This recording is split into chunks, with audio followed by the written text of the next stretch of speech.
आप देख रहे हैं न्यूज हिमाचल लाइव।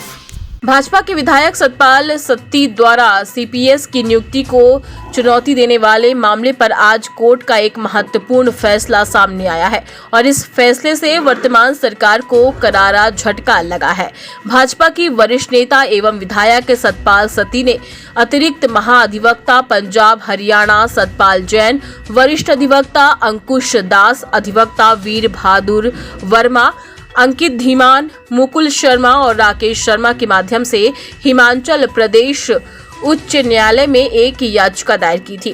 फैसले के बारे में मीडिया से बातचीत करते हुए वीर बहादुर वर्मा ने बताया कि माननीय हिमाचल प्रदेश उच्च न्यायालय में फैसले के लिए जो आवेदन वर्तमान सरकार ने इस याचिका में बढ़ाने की योग्यता मेंटेनेबिलिटी के ऊपर आगे बढ़ाया था, इसमें हमारे पक्ष में फैसला आया है। सरकार के आवेदन को खारिज कर दिया गया है।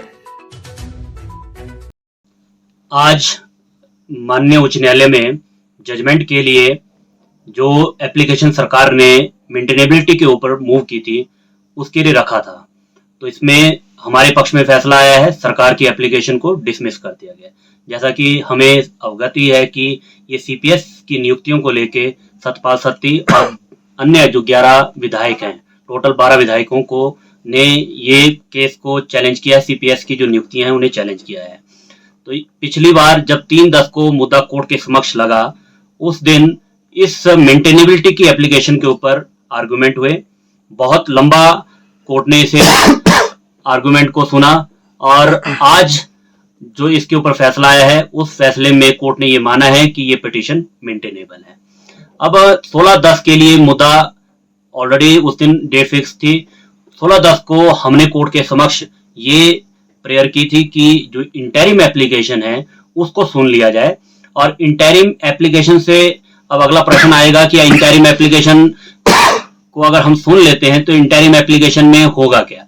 2 मिनट के लिए मान लो कि अगर कोर्ट इस नतीजे पे पहुंचता है कि इन सीपीएस की नियुक्तियों के ऊपर रोक लगनी चाहिए, तो जैसा मैंने अन्य चैनलों के माध्यम से भी पहले ये कहा है कि इसमें पब्लिक एक्सचेकर इन्वॉल्व है और जब ये सुप्रीम कोर्ट का लॉ है तो सुप्रीम कोर्ट का जो कानून है वो लॉ ऑफ लैंड होता है, तो उससे परे कोई बड़ा कोर्ट नहीं है। तो जैसे कि असम में और मणिपुर की जो जजमेंट्स हैं जिसमें माननीय सर्वोच्च न्यायालय ने ये माना है कि ये जो नियुक्तियां हैं सीपीएस की ये अनकॉन्स्टिट्यूशनल है, इलीगल है, तो इसी तरह से इसी को बेस बनाते हुए हमने सतपाल सत्ती जी और अन्य विधायकों के माध्यम से सीपीएस की नियुक्तियों को चैलेंज किया है।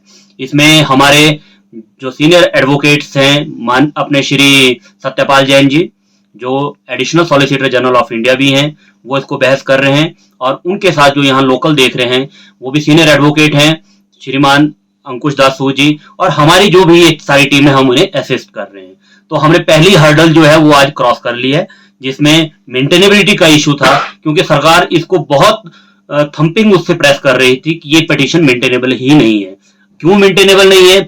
उनका मानना था कि ये विदाउट अथॉरिटी है, इसकी कोई कॉम्पिटेंसी नहीं है। विदाउट अथॉरिटी का मतलब ये हुआ कि पिटिशनर इसमें जैसे कि 12 पिटिशनर थे, तो हमने सतपाल सत्ती जी के ही माध्यम से इसको फाइल किया था। तो उनका मानना था, उनका ये तर्क था कोर्ट में कि इसमें 12 के 12 जो अपने पिटिशनर्स हैं उनके एफिडेविट्स अटैच होने चाहिए थे इनिशियली रिट के साथ, पर हमने उसको क्योर कर दिया था। वो क्योरेबल थी क्योंकि ये कोई इलेगलिटी नहीं थी, ये इरेगुलरिटी थी और इरेगुलरिटी किसी भी टाइम पे क्योर हो सकती है। ऐसा हमने कानून के माध्यम से कोर्ट को समझाया और आज कोर्ट ने हमारी बात को ध्यान में रखते हुए हमारे पक्ष में फैसला सुनाया है। अब 16/10 को देखते हैं कि अब जब हम आर्गुमेंट करेंगे कोर्ट किस नतीजे पे पहुंचता है। वैसे हम आश्वस्त हैं। क्यों आश्वस्त हैं? क्योंकि हमारे पास हमारे हाथ मजबूत हैं सुप्रीम कोर्ट की रूलिंग को लेके। इसी तरह से हो सकता है कि 16/10 को जब फैसला आए या 16/10 को जिस दिन बहस हो उस दिन कोर्ट फैसला सुनाए, या हो सकता है कि कोर्ट अपना फैसला रिजर्व रखे।